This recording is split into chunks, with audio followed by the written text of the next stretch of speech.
All right, everybody, buckle up, because we are diving deep into the crazy world of AI weirdness today. AI weirdness, that's a good one. Well, it seems like everywhere you look these days, AI is popping up.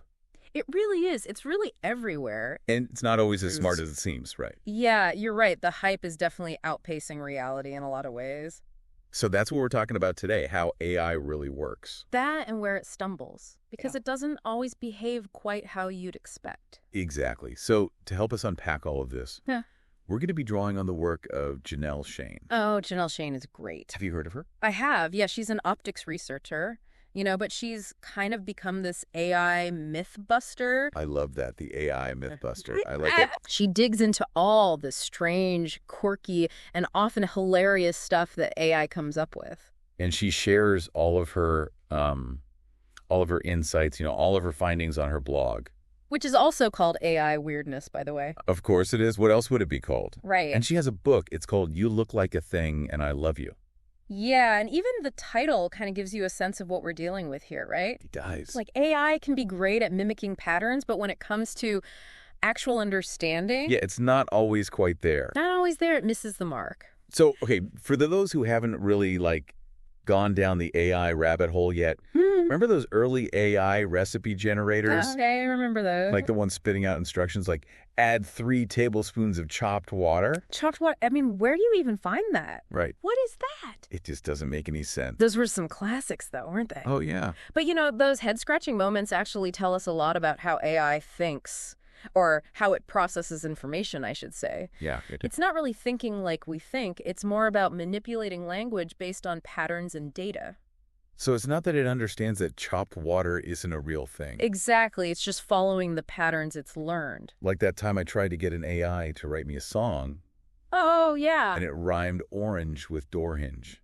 Oh, no. It works. It rhymes. It rhymes. I'll give it that. But it just doesn't make any sense. But it makes no sense. That's a perfect example of what we're talking about. It really is. It highlights this core issue with AI, even the AI today, which is the gap between recognizing patterns and actual understanding. Okay, but AI has gotten way more sophisticated since those early recipe generators. Well, for sure it has, but the underlying issue is still there. Really? Oh, yeah. Even the most advanced AI can get tripped up by things that seem totally obvious to us. Okay, is that where the Spotless Giraffe comes in? The Spotless Giraffe. You know about that one.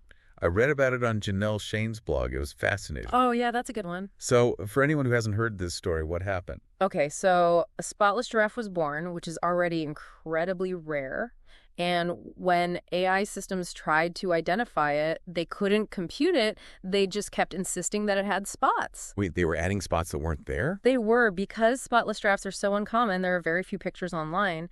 The AI basically learned that giraffes have spots as a hard and fast rule. It was a fundamental part of its training data, so it just couldn't deviate from it. Wow, so even when faced with a real-life spotless giraffe, it was stuck on this preconceived notion. Look, line and sinker. It really makes you wonder what other assumptions are baked into these systems Right. that we might not even be aware of. That's the million-dollar question, and the answer has some pretty big implications. Because we rely on AI so much in our everyday lives. All the time, whether we realize it or not. So we've got these AI systems out here writing poems, composing symphonies. It's pretty amazing, isn't it? It is, but then they turn around and tell us that a giraffe has to have spots. They just can't let go of those spots, can they? It's wild. But seriously, where do we draw the line with AI? When do we need to, maybe be a little cautious? It's a balancing act for sure, right? Janelle Shane actually talks about this. She says we should approach AI with both curiosity and caution at the same time. I like that, yeah. It's like, wow, this is really cool. This is really interesting. Yeah. But also, yeah, let's not forget to ask some tough questions while we're at it, you know? Exactly. Like, hey, AI, what makes you so sure about that? Exactly. Prove it.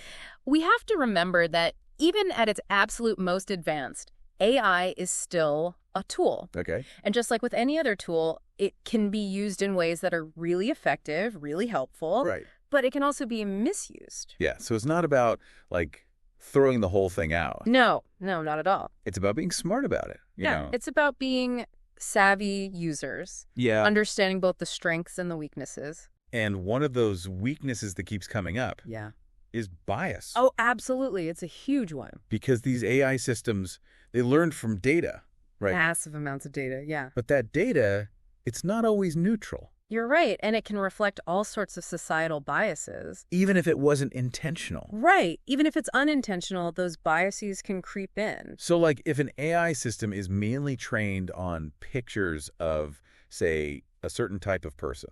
Okay, I see where you're going with this. Or a certain type of experience. Yeah. Then it might make some really weird assumptions. Oh, yeah, absolutely. Especially when it encounters something that falls outside of that very narrow view that it has. And that can get really tricky. It can, because if we're not careful, we can end up perpetuating those biases without even realizing it. On a massive scale. On a massive scale, exactly. Yeah. And that brings us right back to the spotless giraffe. Full circle. Because it's not just some funny anecdote, right? Yeah. It really shows how AI can get stuck in its ways. It highlights that blind spot that AI can have. Even when it's faced with clear evidence that shows those assumptions are wrong. Like, here's the reality right there in front of you. Exactly. But it's still stuck. Can't break free from its training data. And it makes you wonder, what happens when AI is used in really important stuff? Yeah, like what about areas like healthcare? Healthcare, that's a big one. Or finance, where the stakes are really high? Right. Imagine an AI system that's used to diagnose diseases. Okay, yeah. But it's been trained on data that skews towards a specific demographic. Oh, I see the problem. So what could happen? Well, it might miss crucial diagnoses in people who don't fit that mold. That's kind of terrifying, if you think about it. It is a bit unsettling when you really consider the potential consequences. And that's why it's so important to be having this conversation. Absolutely. Awareness is key. We need to be aware of these limitations. Because awareness is the first step towards using AI responsibly and ethically. Right. It's not about saying AI is bad. No, it's about being realistic about both the potential benefits and the potential risks. And being mindful, like you said, of the potential pitfalls. Precisely. So what does that look like? How do we make sure we're using AI in a good way? It starts with asking the right questions. Well, like, where did this information even come from? No. What are the possible biases that might be baked into the algorithm itself? Right, because it can be tough to spot. It really can. Okay, what else? Is this information being presented in a way that feels manipulative or maybe incomplete? Ooh, that's a good one. And maybe most importantly, does it actually make sense? Right, because sometimes, even when the AI seems super advanced, It does, doesn't it? it can still come up with some really weird stuff. Yeah, like our friend Chopped Water. Exactly. Chopped water, case in point. So yeah, don't be afraid to trust your gut. Okay. If something feels off, Yeah. if it seems illogical, if it seems biased, Yeah. it's worth digging a little deeper. Don't just take the AI's word for it. Exactly. Question everything. So we're talking about being like AI detectives. A little bit, yeah. We have to be discerning consumers of AI. I like it. So how do we do that? How do we actually put this into practice? Let's talk about that after the break. So we've been talking about all of these potential pitfalls with AI, and it can seem kind of overwhelming. It can feel like a lot, yeah. Right. Like, how do we actually make sense of all this in our daily lives? Well, the good news is it doesn't actually require a degree in computer science. Oh, okay, that's good to hear. You don't have to be a tech wizard to navigate this stuff. It's really about cultivating this mindset of informed skepticism. Okay, so like a healthy dose of, is that right? Exactly. Whenever we see something that AI had a hand in. Think about how much AI-generated content you're probably coming across every single day. It's a lot, right? It's not just those AI art generators either, although those are everywhere right now. It's true. Everyone's making AI art these days. But it's also things like, your curated news feeds, those product recommendations that seem to follow you around the internet. Oh, tell me about it. My feeds are full of those. Right. Or even things like traffic predictions. Oh, yeah, I use those all the time. AI is everywhere. It really is. And it's often designed to be so seamless, so integrated into our lives. But we don't even realize it's driven by algorithms half the time. Exactly. And that's why this awareness is so crucial, because we can't just outsource our critical thinking to these systems. We can't just blindly trust that the AI knows best. Especially because it often doesn't. Right. It's like that saying, just because it's on the internet doesn't mean it's true. Right. But now it's like... Now it's just because an AI made it doesn't mean it's accurate or objective or even makes any sense. Exactly. So what can we do? Start by asking those simple questions. Okay, like what? Well, what's the source of this information? Like, where did this come from? That's a good one, yeah. What are the potential biases that might be baked into this algorithm? because those can be hard to spot sometimes. It really can. Okay, so source and bias. What else? Is this information presented in a way that feels manipulative? Or maybe incomplete? Like, are they leaving something out? Oh, that's a good point, yeah.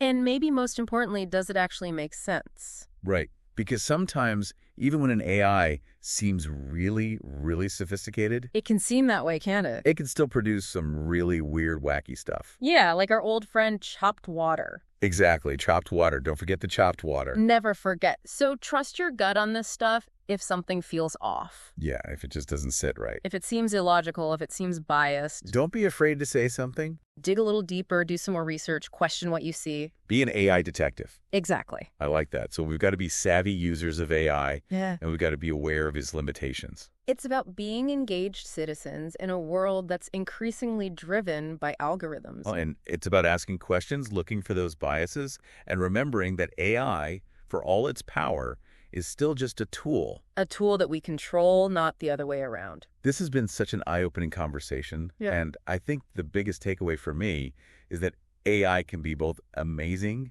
and a little bit alarming. It's true. It has the potential for both. But ultimately, it's up to us to make sure that we're using it responsibly. To make the world a better place, not a weirder one. Well said. That's all the time we have for today's deep dives into the world of AI weirdness, but keep those questions coming. And remember, don't be afraid to be a little weird yourselves. We'll catch you next time for another fascinating exploration.